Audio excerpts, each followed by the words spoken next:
Estimados irmãos espíritas e não espíritas, sejam bem-vindos ao nosso canal. Inscreva-se,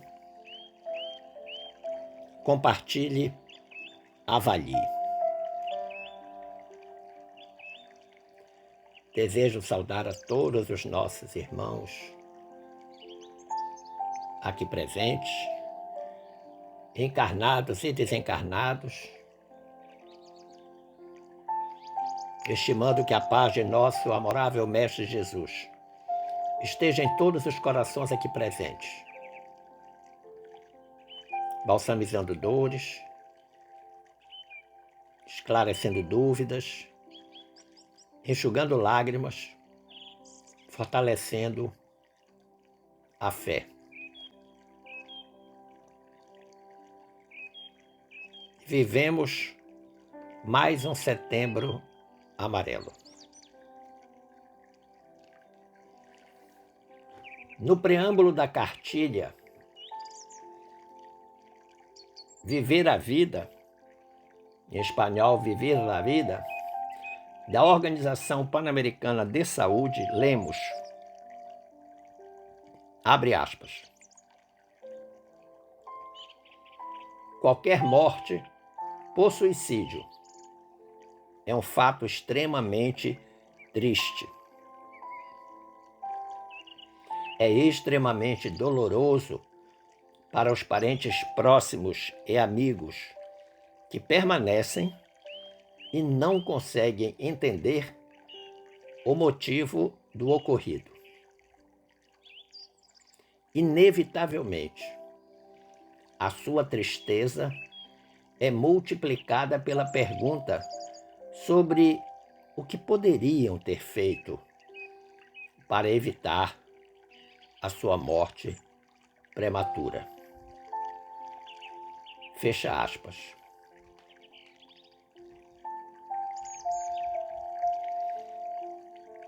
A benfeitora Joana de Ângeles, no capítulo intitulado Perante a Vida, capítulo 13, da obra Leis Morais da Vida, a nós trazida através da pena mediúnica de Divaldo Franco, assim se expressa em relação à vida. Diz Joana, investimento sublime à vida, em todas as suas manifestações, expressa a suprema misericórdia de Deus, num conjunto de harmonias e bênçãos. O homem, porém, nem sempre sabe valorizar-lhe a oportunidade. Com esta introdução, meus amigos, eu proponho que hoje reflitamos sobre o tema Valorizar a vida, um ato de amor. Em atenção às comemorações deste Setembro Amarelo. Vamos ter que falar de suicídio. Sem dúvida que o suicídio é uma das formas de morte que mais provoca perplexidade.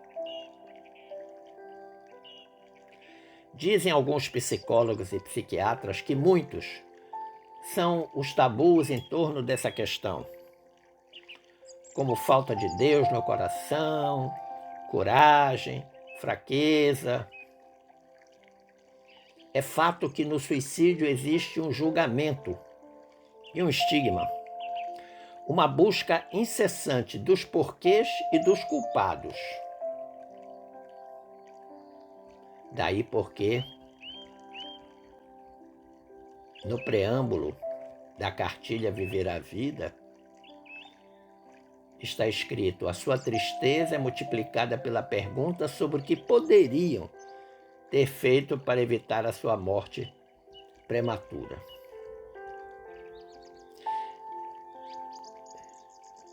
A medicina, a psicologia, as confissões religiosas de uma forma geral, sabem que o suicídio tem causas multifatoriais e complexas. Causas sociais, econômico-financeiras, psicológicas, psiquiátricas, situacionais.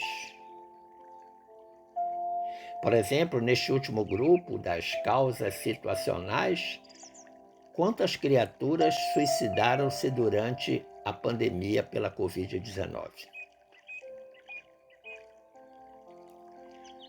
Mas nós poderíamos agregar a este conjunto de causas também causas de natureza espiritual.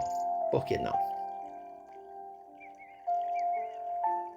Os estudos mais recentes sobre a epidemiologia do suicídio no Brasil indicam que jovens LGBT, negros, indígenas têm mais probabilidade de se suicidar-se do que o resto da população. E evidentemente que é uma causa de natureza social gravíssima. Mas nós devemos nos ater a refletir sobre o suicídio e mais sobre a valorização da vida, que é a estratégia preventiva de melhor resultado. Devemos nos ater a fazer uma reflexão com base na doutrina dos espíritos. O suicídio segundo o espiritismo. A benfeitora Joana de Ângeles, que tem uma extensa obra de natureza psicológica, reconhecida mundialmente, estudada inclusive por psicólogos, no capítulo 11 da obra mediúnica Momentos de Meditação, ela diz algo interessante, ligado à gênese, à etiologia, à origem do suicídio. Diz Joana: na grande mole humana, ou seja, no conjunto da sociedade, cada pessoa dá à vida um significado especial. Isso é fato. Cada um de nós vê a vida com a cor das suas lentes. Esta, objetiva aquisição da cultura. Essa, busca o destaque social. Aquela, anela pela fortuna. Outra, demanda o patamar da glória. E por aí vai. Muitas são as motivações que mexem o homem, o ser humano, internamente, em termos de significado da vida. Uma quer a projeção pessoal, outra anseia pela construção de uma família ditosa, cada qual empenhando-se mais afanosamente para atingir o que estabelece como condição de meta essencial. Então, todo mundo está lutando pelos seus objetivos, invariavelmente materiais. E a Joana termina dizendo: tal planificação, tal planejamento, que varia de indivíduo, ou seja, cada um tem o seu, termina por estimular a luta, à competição insana, ao desespero. A concorrência é tão grande, a luta para querer ser melhor que é tão intensa que as pessoas entram numa competição louca, insana, como ela diz. E evidentemente que quando o objetivo não é conquistado, vem o sentimento do fracasso. O que diz a doutrina especificamente em relação à questão da vida, da valorização da vida? Vejamos que lá na questão 880 de O Livro dos Espíritos, Allan Kardec perguntou às venerandas entidades superiores: qual o primeiro de todos os direitos naturais do homem? E os colaboradores responderam: o de viver. Por isso, é que ninguém tem o direito de atentar contra a vida de seu semelhante, nem de fazer o que quer que possa comprometer-lhe a existência corporal. Então aqui, os espíritos estão falando da nossa responsabilidade para com a vida do próximo, donde se conclui que atenta contra as leis divinas aquele que pratica o aborto, o homicídio, o feminicídio, o infanticídio. E, por extensão, aquele que acaba com a própria vida, comete o suicídio. Mas há uma breve diferença que eu gostaria de esclarecer. E do ponto de vista da minha percepção pessoal. Vida só existe uma, que é a do espírito, criado por Deus simples e ignorante, cuja destinação final é a angelitude. Um dia todos nós seremos anjos, como está na música. Agora, conquistar essa angelitude, bom, é obra da vontade, do tempo e do esforço de cada um. Como nós temos aproveitado esta reencarnação com vistas à vida futura? Temos vontade de partir desta existência melhores do que quando chegamos? Sim, porque o objetivo de passar por aqui é exatamente esse: melhorar. Quanto de esforço a gente tem colocado para melhorar, para depurar as nossas impurezas espirituais? E aí a gente percebe a bondade, o carinho, o amor, a infinita misericórdia de Deus, quando com a sua sabedoria criou o Instituto da Reencarnação como forma única e exclusiva dessa conquista da angelitude. Reencarnação, a ela nós damos o nome de existência. Portanto, ela é finita. A gente nasce, cresce e morre. Isso é uma existência. O espírito, depois de desencarnado, é imortal. Continua, volta para o plano espiritual. Portanto, enquanto vivendo a existência, o espírito, agora chamado alma, vai se depurando de suas imperfeições e ampliando suas virtudes.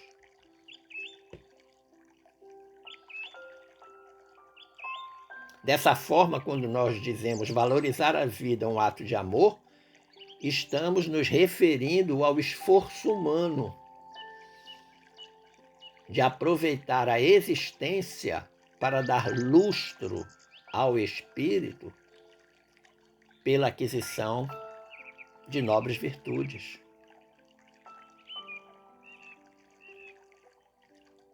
Por que dizemos valorizar a vida um ato de amor? Amor, infinito amor. Esse amor é cantado pelos poetas, mas que ainda se mantém razoavelmente apartado de seu verdadeiro sentido por nós. Nós ainda não aprendemos a amar. Existe uma obra intitulada Receitas de Amor e Paz, em que o espírito que ditou essa obra, espírito Elvira Luciane, ela diz que o amor é força inexaurível a sustentar-nos nos tropeços e a guiar-nos nas penosas trilhas de nosso aperfeiçoamento. Olha que maravilhoso. Entende por que valorizar a vida é um ato de amor? Porque o amor tem essa capacidade. Não esse amor que a gente pratica, do tipo eros, estorge, filo, mas sim o amor ágape, o amor de Jesus.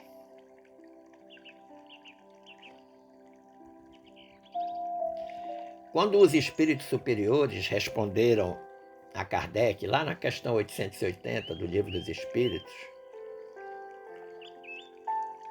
que o primeiro direito de todos os homens é viver, eles condenaram de imediato essas formas de supressão da existência, que é um desastre para o espírito.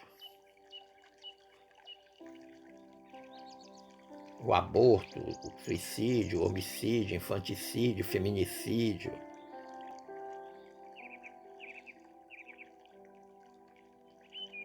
O grande Martins Peralva foi presidente da União Espírita Mineira. Sobre o amor, ele tinha uma frase que eu considero lapidar. Peralva dizia assim: a vida é a mais bela sinfonia de amor e luz que o divino poder organizou. Olha que interessante. Dois elementos constituintes da vida: amor e luz. O sentimento e a clareza, a claridade.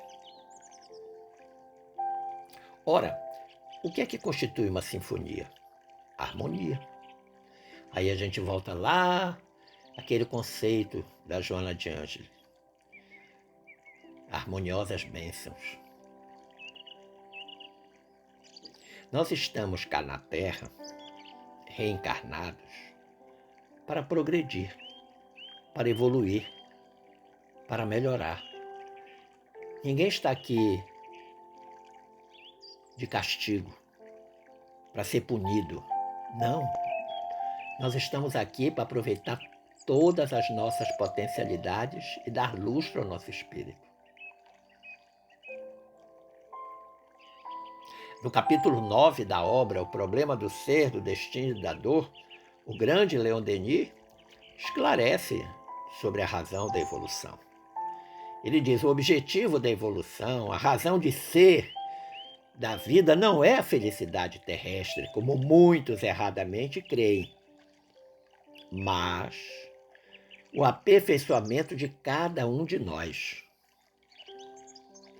E esse aperfeiçoamento devemos realizá-lo por meio do trabalho, do esforço, de todas as alternativas da alegria e da dor, até que nos tenhamos desenvolvido completamente e elevado ao estado celeste. Maravilhosa essa opinião de Leon Denis.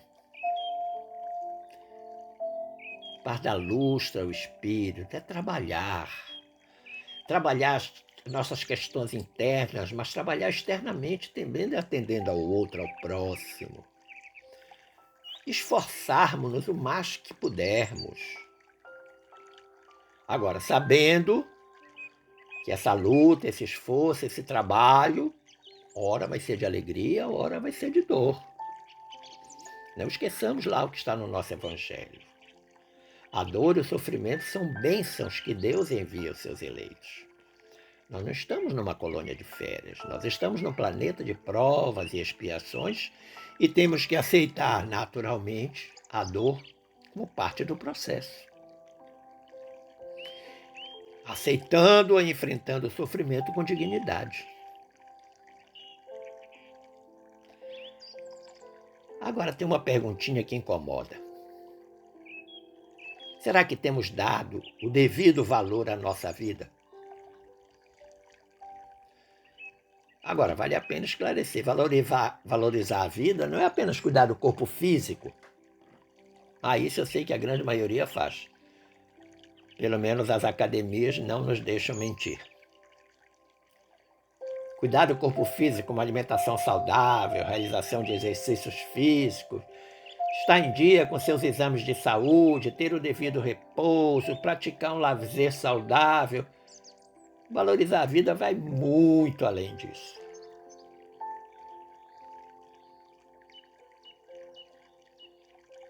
Quando eu falo em vida, eu estou dizendo que tudo que eu faço enquanto encarnado, ou seja, o que eu realizo, a minha alma realiza, a conquista destas realizações será na minha vida espiritual, ou seja, depois que eu deixar o corpo físico. Aí você pode perguntar, ok, como é então que a gente cuida do espírito? Te respondo que para cuidar do espírito, a gente precisa aprender a cultivar a paz interior, condição sine qua non, fundamental. A gente começar a discutir o processo, buscando o equilíbrio nas nossas ações, nos nossos pensamentos, a higiene dos nossos pensamentos, a qualidade das nossas ações. Agora, existe uma outra condição fundamental, que é a de despertar a nossa consciência para a bondade e para a justiça divina, que nos oferece a oportunidade da reencarnação como objetivo de progresso e crescimento. Isso é o mais maravilhoso de tudo. A gente ainda não se deu conta que o fato de reencarnarmos é misericórdia divina dizendo: Nelson, vou te dar mais uma oportunidade, 70, 80, 90, 100 anos, para tu progredires, para tu melhorares o teu espírito, te afastares das imperfeições, dar lustro, gosto muito dessa expressão, dar lustro ao espírito.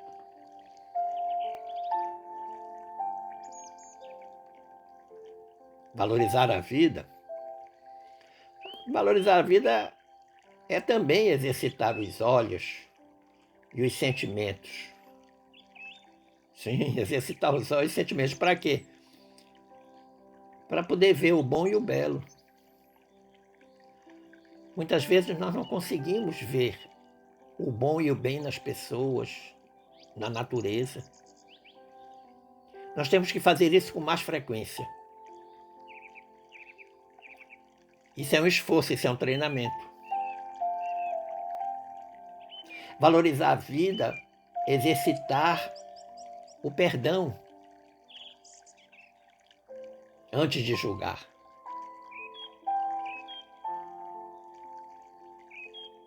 Valorizar antes de denegrir. Muitas vezes, diante de uma situação que alguém provoca conosco, nós já vamos julgando, nós já vamos denegrindo, já vamos criticando, já vamos vendo o lado ruim da história. E quando a gente consegue verdadeiramente valorizar através do perdão, a gente valoriza não apenas a nossa própria vida, mas também a vida daqueles que estão em torno de nós, que caminham conosco.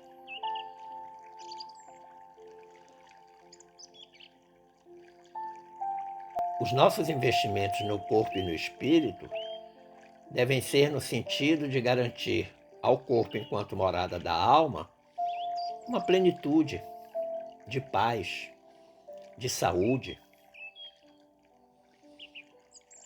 Agora, vamos lembrar da carta de Paulo, da primeira carta de Paulo aos Coríntios, capítulo 6, versículo 20, que é aqui, Paulo diz: glorificai, pois, a Deus no vosso corpo e no vosso espírito, os quais, então são todos dois, o corpo e o espírito, pertencem a Deus. Entende?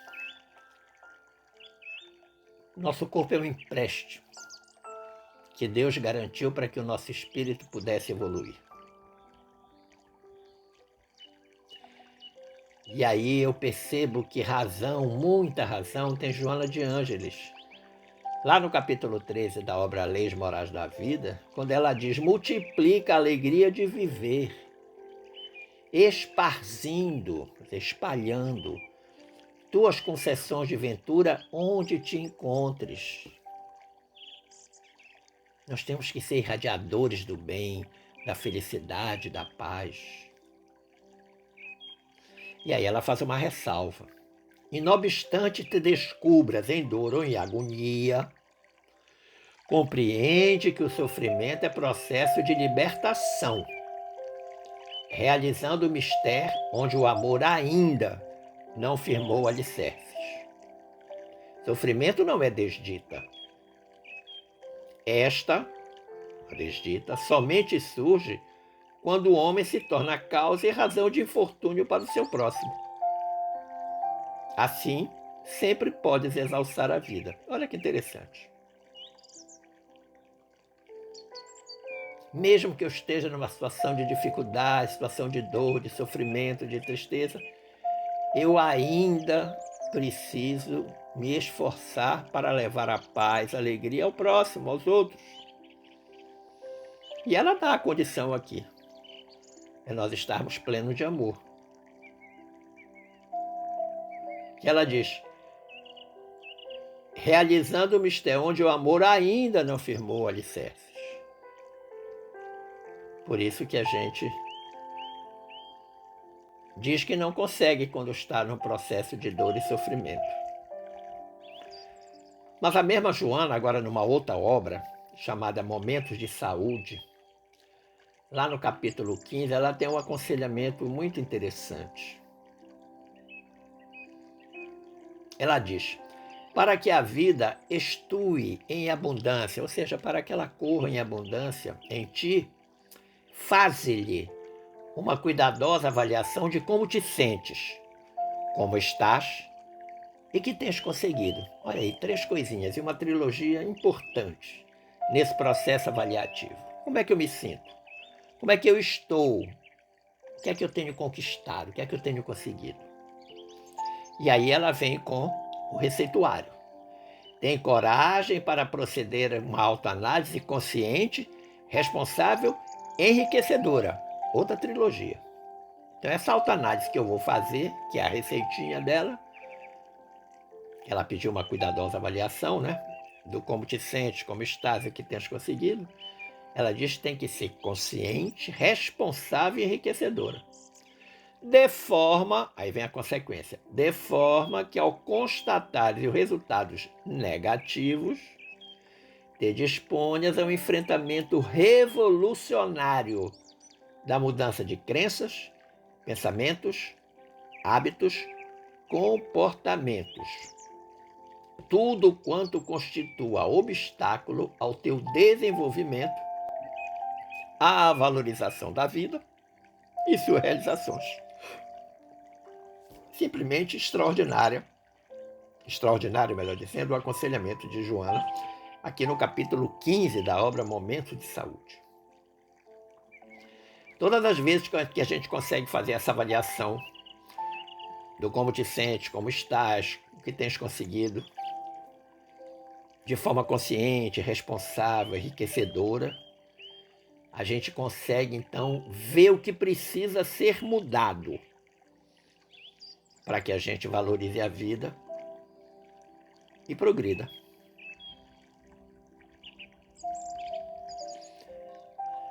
Eu creio que o amigo, a amiga, deva conhecer uma obra extraordinária de Ivone Pereira, Memórias de um Suicida. Nós estamos vivendo o Setembro Amarelo, mês de prevenção do suicídio, que eu, particularmente, creio que a melhor estratégia é a valorização da vida. Lá na obra Memória de Suicida, o espírito Camilo Castelo Branco, é um pseudônimo que ele usa, ele tem um aconselhamento primoroso, recordando que esta criatura, quando esteve encarnada em Portugal, era um homem de posses, um homem bonito, inteligente, larga cultura, muito bem relacionado, subitamente fica cego, não aceita a cegueira e suicida-se. E aí vai lá para o Vale dos Suicidas, no plano espiritual, e depois de um longo e penoso processo de reeducação, ele vai voltar através da Dona Ivone e trazendo um depoimento que é uma obra clássica do espiritismo, do movimento espírita brasileiro, considerada uma das 10 obras mais importantes do espiritismo. O que é que diz o Camilo Castelo Branco? Ele começa com uma lição de coragem, de entusiasmo, em que pese ele fazer um diagnóstico da criatura verdadeiro, mas que muita gente não quer ouvir, né? Ele diz assim: coragem, peregrino do pecado. Todos nós. Volta ao ponto de partida e reconstrói o teu destino e virtualiza o teu caráter aos embates remissores da dor educadora. Olha isso, que interessante. Em realidade, ele está dando um recado para todo aquele que tem uma ideação suicida. Como também isso pode ser aplicado a alguém que cometeu suicídio e que esteja no plano espiritual num processo de reeducação. Sofre e chora resignado, porque tuas lágrimas serão um manancial bendito, no qual se irá dessedentar tua consciência sequiosa de paz. Então a consciência vai ficar com aquela sede intensa de paz e ela vai matar esta sede com estas lágrimas que ele está dizendo aqui. Deixa que teus pés sangrem entre os cardos e as arestas dos infortúnios das reparações terrestres. Que teu coração se despedace nas forjas da adversidade. Que tuas horas se envolvam no negro manto das desilusões, calcadas de angústia e solidão. Em realidade, ele está traçando o panorama psíquico de todo aquele que está num processo de ideação suicida, que está passando uma grande dificuldade e que começa a ser visitado por esta ideia de acabar com a própria vida. E com ele está acontecendo tudo isso que o Camilo Castelo Branco coloca aqui. O sangramento dos pés, o despedaçar do coração, as desilusões que envolvem, né, que ele chama de manto negro. Mas aí ele vem com a medicação. Ele diz: mas tem paciência e ser humilde, lembrando-te de que tudo isso é passageiro. Tende a se modificar com o teu reajustamento as sagradas leis que infringistes. E aprende de uma vez para sempre que és imortal e que não será, pelos desvios temerários do suicídio, que a criatura humana encontrará o porto da verdadeira felicidade. Como eu disse, ele pode estar falando para quem está com a ideação suicida, como também ele pode estar falando para um espírito que tenha desencarnado via suicídio, que esteja lá na erraticidade. Estas duas, entre aspas, clientelas poderão ser objeto de utilização dessa lição do Camilo Castelo Branco.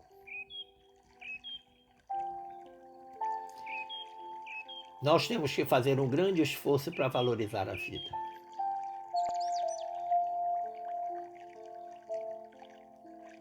Sempre dizendo obrigado, Senhor, por exemplo.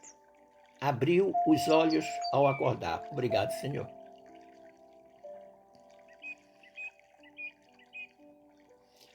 Seu organismo está funcionando plenamente. Obrigado, Senhor. Você tem uma família? Sim, tem lá problemas, defeitos. Obrigado, Senhor.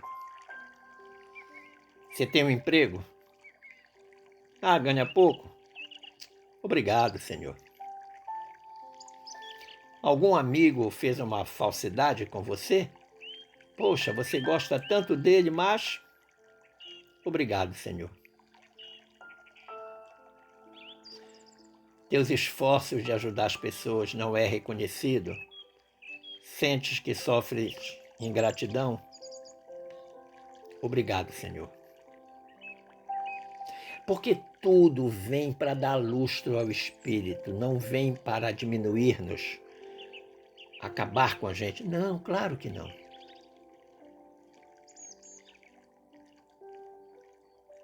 São ferramentas que a vida utiliza para ir tirando toda essa armadura grosseira de defeitos e imperfeições que ainda cobre o nosso espírito.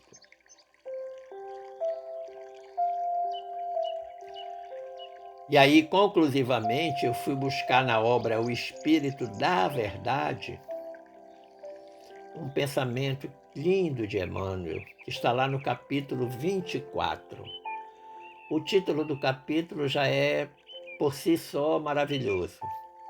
Caminha alegremente. Caminhe alegremente. Olha o aconselhamento do Emmanuel como é importante no contexto desse tema, valorizar a vida é um ato de amor. Diz o benfeitor do Chico: raízes de amargura existirão sempre nos corações humanos, aqui e ali, como sementes de plantas inúteis ou venenosas, estarão no seio de qualquer campo. Contudo, tanto quanto é preciso expulsar a erva daninha para que haja colheita nobre e farta, é indispensável relegar ao esquecimento os problemas superados e as provações vencidas, para que as reminiscências destruidoras não brotem no solo da alma, produzindo os frutos azedos das palavras e das ações infelizes. Esse Emmanuel é fantástico. Vamos ter dificuldade? Vamos. Vamos ter desilusão? Vamos. Vamos ter amargura? Vamos. Vamos ter uma série de problemas na nossa vida? Vamos. Agora, precisamos fazer a separação do joio e do trigo. Precisamos lembrar que a dor e o sofrimento são bênçãos que Deus envia aos seus eleitos. Está lá no nosso Evangelho. Agora, o que nós precisamos é tirar de nós, dos nossos pensamentos, das nossas palavras, das nossas condutas, aquilo que o Emmanuel está chamando de erva daninha. E ficar com a parte boa. E aquilo que foi ultrapassado, foi vencido, faz parte do passado. Porque se vez por outra eu relembrar, corro o risco de fazer o que ele está dizendo no final do aconselhamento: produzir fruto azedo das palavras e das ações infelizes.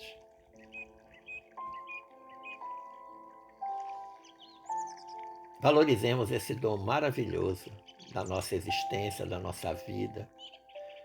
Agradecemos a Deus um dia ter nos criado em espírito e ter esta expectativa divina de nos receber em seu seio, na Assembleia dos Espíritos Puros. Um dia todos nós seremos anjos. Nós precisamos acreditar nisso. O tempo vai depender do esforço de cada um de nós. Esperando ter contribuído para a ampliação do conhecimento deste tema, eu agradeço as boas vibrações dispensadas, o carinho da atenção e espero que fiquemos todos em paz com Jesus. Forte abraço!